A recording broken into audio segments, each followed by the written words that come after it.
आज के वीडियो में हम लोग बीमा सखी योजना पर बात करेंगे, क्योंकि केंद्र सरकार ने 9 दिसंबर 2024 को इस योजना की शुरुआत की थी। यानी इस योजना को कब और कैसे लागू किया जाएगा, इसका उद्देश्य क्या होगा, इस योजना का संचालन किस तरीके से और किसके द्वारा किया जाएगा, और साथ ही साथ इस योजना से क्या क्या लाभ होगा, और इसके अलावा इसमें किन किन व्यक्ति प्रवेश कर सकते हैं, यानी उनकी योग्यता क्या होगी और इसका प्रभाव क्या होगा। यानी एक एक पॉइंट पर हम लोग बात करेंगे। जब 2014 का चुनाव हुआ तो माननीय प्रधानमंत्री नरेंद्र मोदी सत्ता ग्रहण किए और उन्होंने जनता की भलाई के लिए विभिन्न प्रकार की योजनाओं की शुरुआत की, और इस योजनाओं को उद्घाटन करने के लिए उन्होंने हरियाणा की प्राथमिकता दी और 22 जनवरी 2015 को बेटी बचाओ बेटी पढ़ाओ योजना की शुरुआत की। कारण हरियाणा में गिरते हुए सेक्स रेशियो का होना, जो गिरते गिरते 837-38 से तक पहुंच चुका था, जिसके कारण वहां पर बेटियों की संख्या को बढ़ाना था और इसके लिए इस योजना की शुरुआत की गई। और इस योजना का सबसे महत्वपूर्ण लाभ यह हुआ कि आज वर्तमान में इनकी संख्या 923 तक पहुंच गई है और आगे भी 950 तक ले जाने का लक्ष्य रखा गया है। इसी तरीके से महिलाओं को सशक्तिकरण और स्वरोजगार प्रदान करने के लिए 9 दिसंबर 2024 को प्रधानमंत्री महोदय ने पानीपत में 65 एकड़ में 400 करोड़ की लागत से बने हुए महाराणा प्रताप भगवानी यूनिवर्सिटी के मुख्य कैंपस से इस योजना की शुरुआत की है और इस योजना के फलस्वरूप महिलाओं को स्वरोजगार का अवसर मिलेगा। अब प्रश्न उठता है कि इस योजना का उद्देश्य क्या है। सबसे पहला उद्देश्य यह है कि इस योजना के फलस्वरूप ग्रामीण क्षेत्र में रह रहे महिलाओं को सशक्त और सबल बनाया जाएगा और उसे स्वरोजगार का अवसर प्रदान किया जाएगा। दूसरा उद्देश्य क्या है? आर्थिक रूप से महिलाओं को सशक्त बनाना, सबल बनाना और सक्षम बनाना, जिससे वह सामाजिक रूप से आगे बढ़ सके और परिवार में उनका आर्थिक योगदान को सुनिश्चित किया जा सके। तीसरा उद्देश्य क्या है? महिलाएं घर के चारदीवारी से बाहर निकल के आर्थिक क्षेत्र में योगदान करें और इस योगदान के फलस्वरूप जीडीपी में उनका सहयोग बढ़ाया जा सके, उनसे सहयोग लिया जा सके। चौथा, महिलाएं सामाजिक दायित्व की पूर्ति करने के लिए वह आगे आए और उनकी वैल्यू सामाजिक व्यवस्थाओं में ज़्यादा से ज़्यादा बढ़ सके और वह आत्मनिर्भरता को प्राप्त कर सके।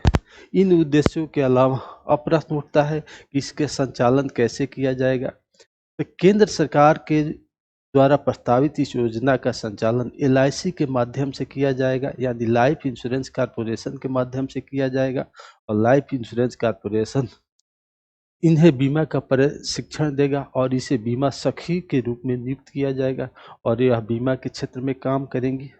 अब प्रश्न उठता है कि इस बीमा सखी के रूप में नियुक्त व्यक्तियों को क्या क्या लाभ प्राप्त होगा। तो सबसे पहला लाभ यह होगा कि बीमा सखी के रूप में नियुक्त उस महिला को पहले साल 7,000 रुपया, दूसरे साल 6,000 रुपया और तीसरे साल 5,000 रुपया निश्चित रकम प्रदान की जाएगी, जिससे वह आगे बढ़ सके। दूसरा लाभ होगा उनके द्वारा जो भी बीमा इंश्योरेंस ग्रामीण क्षेत्रों में या शहरी क्षेत्रों में या कहीं भी कराया जाएगा, उसका एक कमीशन उन्हें दिया जाएगा।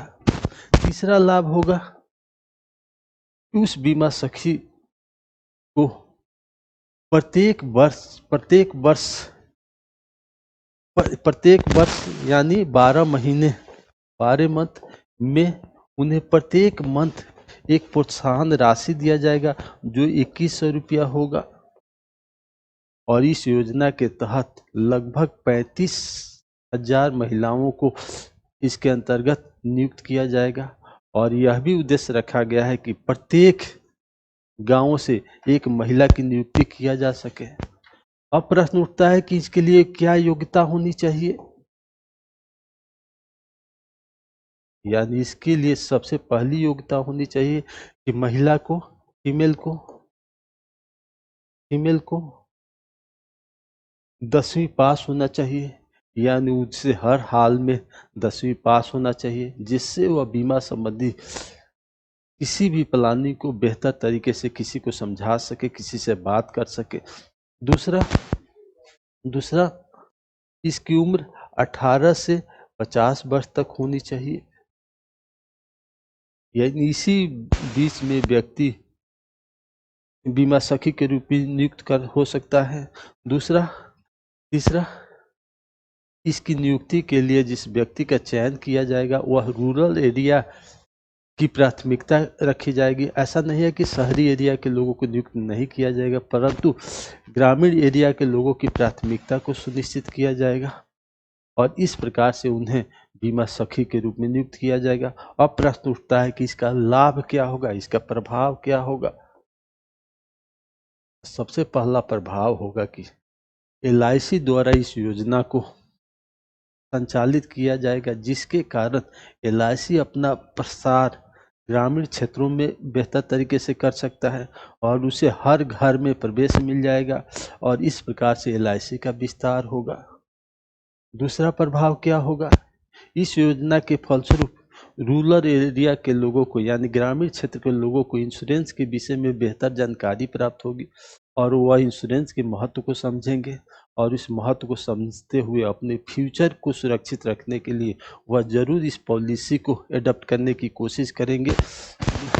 तीसरा लाभ होगा, रूरल क्षेत्र की महिलाएं, ग्रामीण क्षेत्र की महिलाएं आर्थिक रूप से सशक्त होगी, आत्मनिर्भर होगी और वह स्वरोजगार को प्राथमिकता देंगी, जिसके कारण उन क्षेत्रों में एक जागरूकता आएगा और उस क्षेत्र के लोग आगे बढ़ने की कोशिश करेंगे और इस आगे बढ़ने में सबसे ज़्यादा महिलाओं की भागीदारी होगी। चौथा होगा, यदि क्षेत्र की प्राथमिकता देने से एक ग्रामीण क्षेत्रों से जो शहरी क्षेत्रों की तरफ पलायन हो रहा है, जिससे शहरी क्षेत्रों की डेंसिटी बढ़ रही है, वहाँ तरह तरह की समस्याएं पैदा हो रही है, उस पर भी एक हद तक रोक लगने की कोशिश होगी। इस प्रकार से हम लोग इस योजना का लाभ गाँवों तक पहुँचा सकते हैं और एक एक करके प्रत्येक गाँव में इसकी इंश्योरेंस के संबंध के महत्व को स्थापित कर सकते हैं। जय हिंद, जय भारत।